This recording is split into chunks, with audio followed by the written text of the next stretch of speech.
बुआ जी दूध ले आऊं आपके लिए? ना बहू, मैं नहीं पी रही दूध। क्यों बुआ जी? अरे बहू, मुझसे दूध पचता नहीं है बुआ जी। पर माँ जी तो बोलती थी कि बुआ जी 4-4 लीटर दूध पी जाती थी। 40-40 भैंसों का सारा दूध आप ही पी जाती थी। अच्छा, और क्या क्या बताया तेरी सास ने? और ऐसे बोलती थी कि घर में 40-40 भैंसों का काम माँ जी अकेली करती थी। अच्छा, और क्या क्या बताया हुआ है? बताया तो बहुत कुछ है बुआ जी, जैसे कि कुएं से पानी भर के लाती थी, खेतों पे न्यार काट के लाती थी, और वो गोबर का, हाँ माँ जी बोलती थी कि भैंसों के गोबर को उठा के कंडा थापती थी, क्योंकि वो सब्जी वाला भी। हाँ बुआ जी, माँ जी बोलती थी हमारे लिए तो सब्जी भी नहीं बचती थी, मठा में नमक मिर्च डाल के रोटी खाते थे।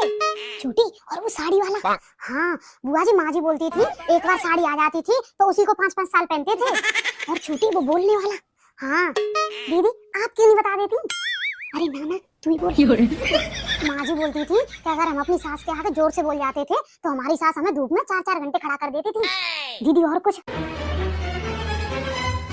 हाँ बुआ जी, माँ जी बोलती थी उस वक्त घर में 30-40 लोगों का खाना बनता था और माँ जी अकेली बनाती थी। अच्छा, तो ये सब बोला है तुम्हारी सास ने?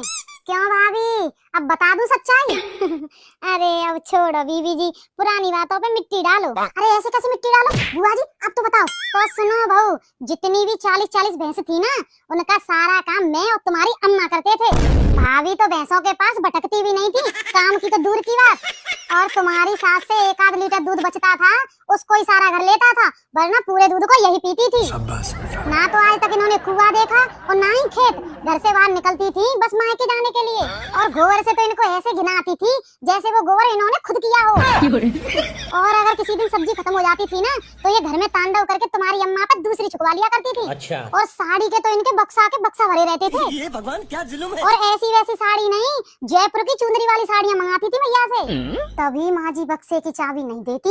अम्मा अगर इनसे कुछ बोल देती थी तो भैया से कलेश करवा के उनको चुप करवा दिया करती थी। वो तो बस मैंने ढील नहीं छोड़ी, वरना इन्होंने सबके सर पे तांडव किए।